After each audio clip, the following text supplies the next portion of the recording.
La loupe. Bonjour à toutes et à tous et bienvenue dans ce nouvel épisode des Sons de la Nature. Salut Fafa, ça va ? Ça va. La semaine dernière, nous vous avions passé ce son-là. Vous avez bien sûr tous reconnu le bruit de Jean-Michel Reloux, plus connu sous le nom de Jean-Michel le Moustique. Ce son, tout droit venu de l'enfer, que tu entends beaucoup trop souvent les nuits d'été et qui te hante. Est-ce que vous savez pourquoi les moustiques font ce bruit si horripilant ? Oui, j'ai placé le mot horripilant. C'est sûrement pour nous empêcher de dormir. Alors non, ce n'est pas un complot des moustiques, mais bon, revenons d'ailleurs sur ce qu'est un moustique. Les culicidés, qu'on appelle communément les moustiques ou les maringouins, sont une famille d'insectes qui appartiennent à l'ordre des diptères, du grec di qui veut dire deux et ptéron qui veut dire aile. Même si vous savez tous à quoi ça ressemble un moustique, je vais quand même vous le rappeler. Les moustiques se caractérisent par des antennes longues et fines à multiples articles, des ailes pourvues d'écailles, et les femelles possèdent de longues pièces buccales en forme de trompe rigide qui sont de type piqueur-suceur.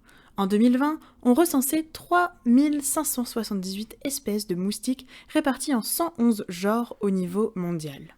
Mais on va jamais s'en sortir avec autant d'espèces et avec toutes les maladies qu'ils transportent. Alors, rassure-toi. En effet, il n'y a qu'une petite partie des espèces qui piquent l'homme. On parle là de seulement 6% des 3500 espèces de moustiques qui vont piquer les humains. Et puis, c'est seulement les femelles de toute façon qui piquent pour assurer le développement de leurs œufs. Le reste du temps, les moustiques vont plutôt se nourrir de nectar. Mais bon, il est vrai que parmi les moustiques qui piquent les hommes, une poignée sont des vecteurs importants de maladies. On peut citer Aedes aegypti et Aedes albopictus, tous deux vecteurs dans l'épidémie de Zika, mais aussi de la dengue et de la fièvre jaune. On pourrait aussi citer Anopheles gambiae, vecteur du paludisme. Mais du coup, pourquoi on les éliminerait pas tous, ces moustiques ? Alors c'est une question qui revient souvent sur le devant de la scène.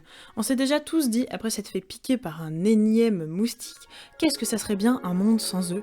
Mais il faut savoir qu'ils ont un rôle important dans la chaîne alimentaire. En effet, les larves sont de la nourriture pour les invertébrés aquatiques, certains batraciens et les poissons. Et sous la forme adulte, ils vont être de la nourriture pour des oiseaux, des chauves-souris ou aussi des libellules.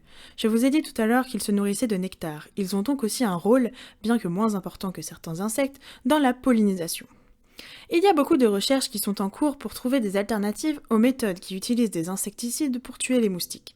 En effet, si les insecticides tuent bien les moustiques, ils tuent aussi tous les autres insectes, une partie des animaux aquatiques, et vont s'accumuler dans les tissus des prédateurs, ce qui va jouer sur leur santé.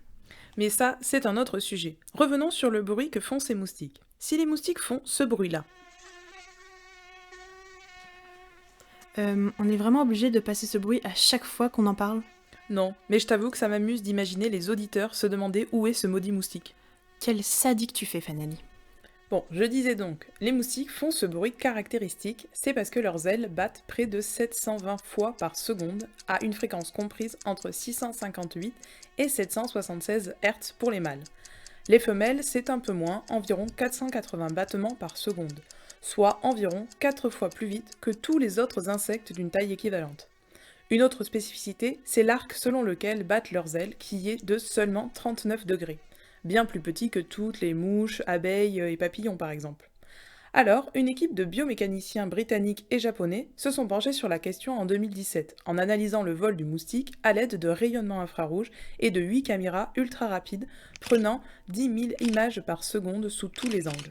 Grâce à toutes ces caméras, ils ont pu modéliser l'écoulement de l'air autour du moustique en vol. Ce modèle de vol a permis de découvrir un mécanisme tout à fait particulier, encore jamais vu chez les insectes volants. Alors je ne vais pas rentrer dans les détails parce que ce serait compliqué à visualiser, mais en gros ce qu'il faut retenir, c'est que le moustique a besoin, pour voler, de battre des ailes très rapidement, et donc, de ce fait, produire ce bruit si particulier. Enfin, il y a une autre utilité à ce bzzz, c'est une parade nuptiale. En effet, Loren Cator et ses collègues chercheurs de l'université Cornell à New York ont découvert en 2009 que le mâle et la femelle de l'espèce Aedes aegypti, vecteur de la dengue et de la fièvre jaune, ajustent la fréquence de battement de leurs ailes à la même valeur, 1200 Hz, afin de se rencontrer et de s'accoupler. En effet, ils ont montré que chez cette espèce, la fréquence de base des battements d'une femelle est de 400 Hz et celle d'un mâle 600 Hz. Quand le mâle et la femelle se rapprochent l'un de l'autre à moins de quelques centimètres, ils changent en moins de 10 secondes la fréquence de vibration de leurs ailes qui atteint alors les 1200 Hz, ce qui aboutit à un accouplement. Mais si la femelle a déjà été fécondée par un autre mâle, elle ne réagira pas aux stimuli du mâle. D'ailleurs, les résultats de cette étude ont été surprenants, car jusqu'alors, les chercheurs pensaient que la femelle moustique était sourde. Mais en implantant des électrodes dans l'organe auditif des moustiques et en enregistrant sa réaction au son, les chercheurs ont constaté qu'elles sont plus sensibles qu'on ne le croyait. Non seulement les femelles entendent, mais les deux sexes sont capables de détecter des fréquences allant jusqu'à 2000 Hz. Et bien voilà, j'espère que cet épisode vous a plu et que vous en avez appris un peu plus sur le bruit du moustique. C'était le dernier épisode de la saison 1 des podcasts de la Loupe, on espère que ça vous a plu. N'hésitez pas à nous suivre sur les réseaux Facebook, Instagram et Twitter pour être au courant de nos prochains projets. On vous remercie d'avoir écouté. Bye.